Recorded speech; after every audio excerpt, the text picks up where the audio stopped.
பாண்டியன் பரசுராமன் தயாரிப்பில் சத்யசிவா அவர்களின் இயக்கத்தில் நடிகர் சசிகுமார், நடிகை லிஜோ மோல் ஆகியோர் நடித்திருக்கிற ஃப்ரீடம் திரைப்படம் ஜூலை 10ஆம் தேதி திரைக்கு வருகிறது. சிறப்பு காட்சியாக இன்று அந்த திரைப்படத்தை காணுகிற வாய்ப்பு கிடைத்தது.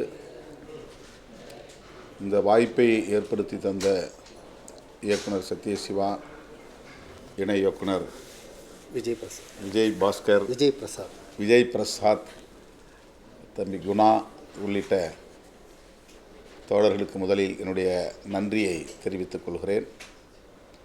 இயக்குனர் நடிகர் சசிகுமார் அவர்களுக்கும் என்னுடைய நன்றி. 1995 ஆகஸ்ட் 14 அன்று வேலூர் கோட்டை வளாகத்திலிருந்து 43 ஈழத்தமிழர்கள் தப்பியதை, உண்மை சம்பவத்தை கருப்பொருளாக கொண்டு ஃப்ரீடம் திரைப்படம் உருவாக்கப்பட்டிருக்கிறது. தொடக்கத்திலிருந்து கடைசி வரையில் இந்த திரைப்படம் மிகவும் விறுவிறுப்பாக செல்கிறது. 1990 95 வரையில் 5 ஆண்டு காலம் விசாரணை கைதிகளாகவே வேலூர் கோட்டைக்குள்ளே திப்பு மகாலில் அடைக்கப்பட்டிருந்த ஈழத்தமிழர்கள் அங்கிருந்து எவ்வாறு தப்பிச் சென்றனர் என்பதை விவரிக்கிற ஒரு திரைப்படம். ஈழத்தமிழர்கள் எந்த அளவுக்கு அரச பயங்கரவாதத்தால் சொந்த மண்ணிலும் அடைக்கலம் தேடி வந்த இந்திய மண்ணிலும் கொடும் துயரங்களை சந்தித்தார்கள் என்பதை எண்ணி பார்க்கவே நெஞ்சு பதறுகிறது. மேலாள் பிரதமர் தமிழ்நாட்டில் படுகொலை செய்யப்படுகிறார். அதனையொட்டி மண்டபம் முகாமிலே வைக்கப்பட்டிருந்த அகதிகளில் சிலர் கைது செய்யப்படுகிறார்கள் சந்தேகத்தின் பெயரில். அந்த சம்பவம் நடந்த நாளிலிருந்து 6 மாதத்திற்கு முன்னால் யாரெல்லாம் ஈழத்திலிருந்து இங்கே வந்தார்கள் என்று பட்டியலெடுத்து அதிலே சந்தேகத்திற்கிடமானவர்களை விசாரணைக்காக அழைத்து வருகிறார்கள். அவர்களுக்கென்று தனி இடமாக அந்த வேலூர் கோட்டையை தேர்வு செய்து அங்கே அடைத்து வைக்கிறார்கள். அவர்கள் மீது சந்தேகம் மட்டும்தான், விசாரணை கைதிகள். ஆனால் சிபிஐ விசாரணை தனியே நடக்கிறது. மேலாள் பிரதமருடைய படுகொலை குறித்து அதிலே உண்மையான குற்றவாளிகள் இன்னன்னார் என்றெல்லாம் வழக்கு பதிவாகிறது. அப்படி இருந்தும் இவர்களை விடுவிக்கவில்லை. அரசின் புலன் விசாரணை என்பது எத்தகைய தன்மை படைத்ததாக இருக்கிறது என்பதை இந்த திரைப்படம் நமக்கு உணர்த்துகிறது. அவர்களில் ஒருவர் கூட குற்றவாளி இல்லை. சிபிஐ விசாரணையில் அது புலப்படுத்தப்படவில்லை. சந்தேகத்தின் பெயரில் அழைத்து வரப்பட்டவர்களை 5 ஆண்டு காலம் உள்ளேயே அடைத்து வைத்து பல்வேறு வதைகளுக்கு உள்ளாக்குகிறார்கள். அதை மிக தத்துரூபமாக காட்சிப்படுத்தியிருக்கிறார்கள். வசனங்கள் ஒவ்வொன்றும் நறுக்கு தரித்தார் போல் இருக்கின்றன. குறிப்பாக கதாநாயகன் சசிகுமார், கதாநாயகி லிஜோ மோல் மற்றும் அந்த பாத்திரங்களோடு நெருக்கமாக இருப்பவர்கள் ஈழத்தமிழை மிக அழகாக உச்சரிக்கிறார்கள். அப்படியே நம்மை ஈழ மண்ணுக்கு இட்டுச் செல்வதாக அது இருக்கிறது. 1990களுக்கு நம்மை அழைத்து செல்கிறது. எப்படி அவர்களுக்கு இந்த துணிச்சல் வந்தது என்பதை நினைத்து பார்க்கவே முடியவில்லை. வேலூர் கோட்டை எவ்வளவு பாதுகாப்பானது என்று நமக்கு தெரியும். கோட்டை மதில் சுவர்களை எல்லாம் தாண்டி, அகழிகளை தாண்டி தப்பிப்பது என்பது கற்பனை கூட செய்து பார்க்க முடியாத ஒன்று. ஆனால் ஒடுக்குமுறைகள் நமக்கு கொடூரமானவையாக இருக்கிற போது, அந்த ஒடுக்குமுறைகளிலிருந்து, அரச பயங்கரவாதத்திலிருந்து தப்பிக்க வேண்டும் என்று எண்ணுகிற போது இப்படிப்பட்ட அபாரமான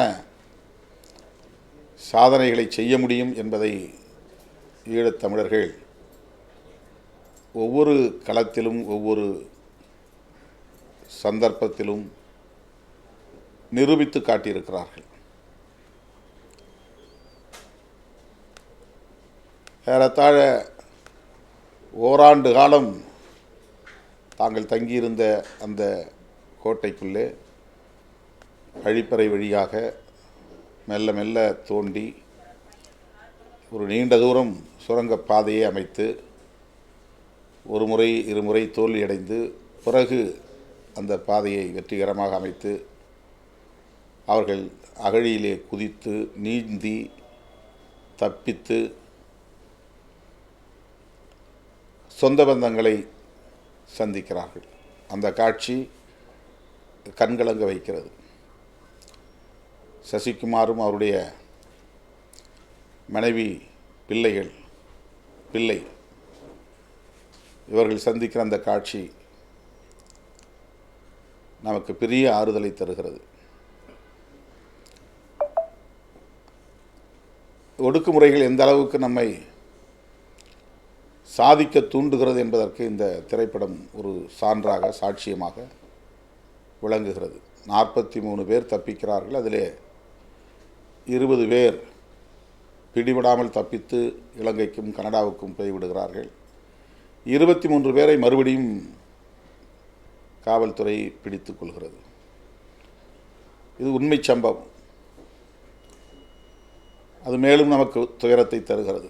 43 பேருமே தப்பித்து போயிருந்தால் நமக்கு பெரும் ஆறுதலாக இருந்திருக்கும். கதாநாயகன் சசிகுமார் மாறன் என்கிற பாத்திரத்தில் நடிக்கிறார்.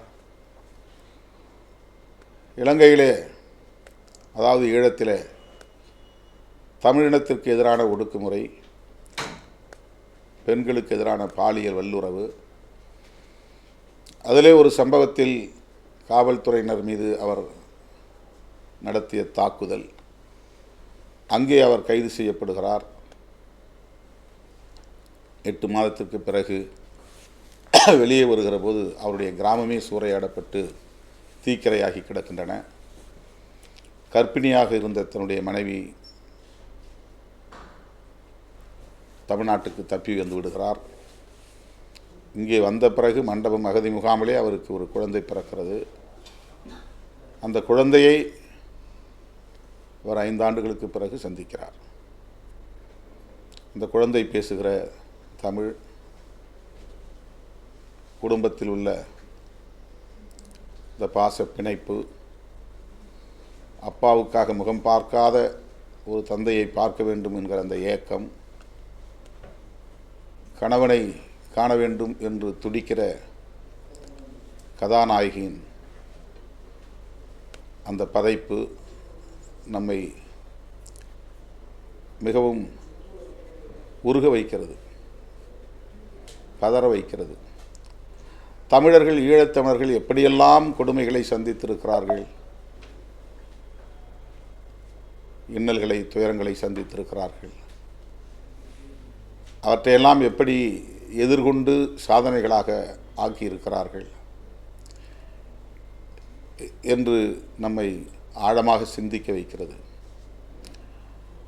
ஒரு அரசியல் தலைவரை, ஒரு தேசத்தின் மேனாள் பிரதமரை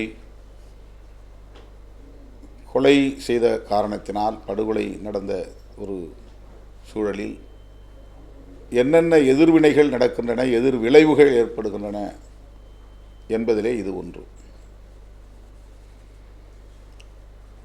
ஒரு உண்மை சம்பவத்தை, ஒரு வரி செய்தியை மையமாக வைத்து 2.25 மணி நேரம் திரைப்படமாக இது தயாரிக்கப்பட்டிருக்கிறது.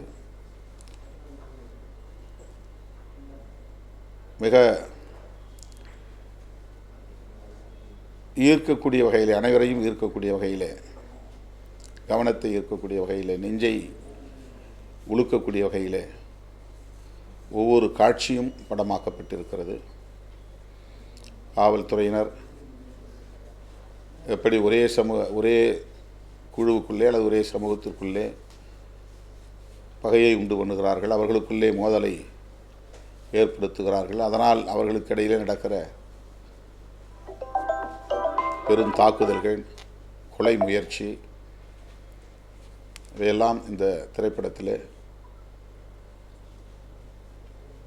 அதிகார வர்க்கத்தின் கோர முகத்தை நமக்கு தோல் உரித்து காட்டுகிறது.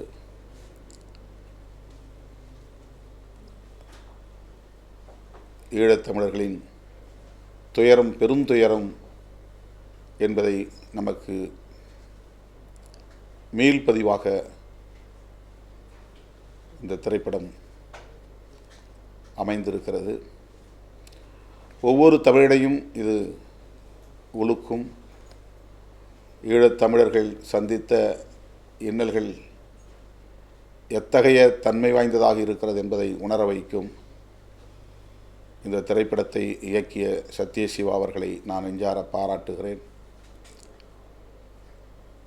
உலகமெங்கும் வாழுகிற ஒட்டுமொத்த தமிழர்களும் இந்த திரைப்படத்தை காண வேண்டும். இந்த படைப்பாளர்களை ஊக்கப்படுத்த வேண்டும். ஒரு வசனம் என் நெஞ்சிலே ஆழமாக பதிந்திருக்கிறது. தொடக்கத்திலேயே வருகிற ஒரு வசனம், ஏதோ ஒரு நாட்டில் நாம் விருப்பம் போல் வாழ்வது சுதந்திரம் அல்ல, எங்கள் நாட்டில் சொந்த மண்ணில் சுதந்திரமாக வாழ வேண்டும், அதுதான் உண்மையான சுதந்திரம், அது ஒரு நாள் நடக்கும் என்ற அந்த வசனம்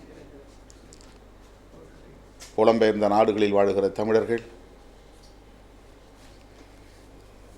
அது இந்தியாவாக இருந்தாலும் சரி, ஐரோப்பாவாக இருந்தாலும் சரி, அமெரிக்கா, கனடா போன்ற நாடுகளாக இருந்தாலும் சரி, அங்கே நமக்கு கிடைப்பது விருப்பம்போல் வாழ்வதற்கான உரிமை, அவ்வளவுதான். ஆனால் ஈழ மண்ணிலே நாம் வாழ்வது, நம் சந்ததிகள் விருப்பம்போல் வாழ்வதுதான் உண்மை சுதந்திரம். அதனால்தான் இந்த திரைப்படத்திற்கு சுதந்திரம் என்கிற பெயரில் ஃப்ரீடம் என்கிற தலைப்பை சூட்டியிருக்கிறார்கள். இது தப்பிப்பதை மையமாக கொண்டிருந்தாலும் அது எதற்கான முயற்சி என்றால் சுதந்திரத்திற்கான முயற்சி. அந்த 43 பேருக்கான சுதந்திரம் அல்ல, ஒட்டுமொத்த ஈழத்தமிழர்களுக்கான விடுதலை. இந்த விடுதலை என்கிற அந்த உணர்வுக்கு புலம்பெயர்ந்த தமிழர்கள் ஆட்பட்டிருக்கிறார்கள். என்றாவது ஒரு நாள் ஈழம் மலரும், அந்த மண்ணிலே போய் நாம் வாழ முடியும் என்கிற ஏக்கத்தோடு இருக்கிறார்கள், வேட்கையோடு இருக்கிறார்கள். அதை நாம் அறிவோம். அத்தகைய தமிழர்கள் தமிழ் மண்ணில், ஈழ மண்ணில் வாழ வேண்டும் என்று துடிக்கிற தமிழ் சொந்தங்கள் இந்த திரைப்படத்தை வரவேற்கவும் ஊக்கப்படுத்தவும் முன்வர வேண்டும் என்று நான் உரிமையோடு வேண்டுகோள் விடுக்கிறேன். சசிகுமார் அவர்களையும் அவரோடு இந்த திரைப்படத்தில் பங்கேற்ற அனைத்து படைப்பாளர்களையும் கலைஞர்களையும், குறிப்பாக இயக்குனர் சத்யசிவா மற்றும் அந்த இயக்கத்திற்கு துணை இருந்த தோழர்கள் யாவரையும் நான் பாராட்டுகிறேன், வாழ்த்துகிறேன்.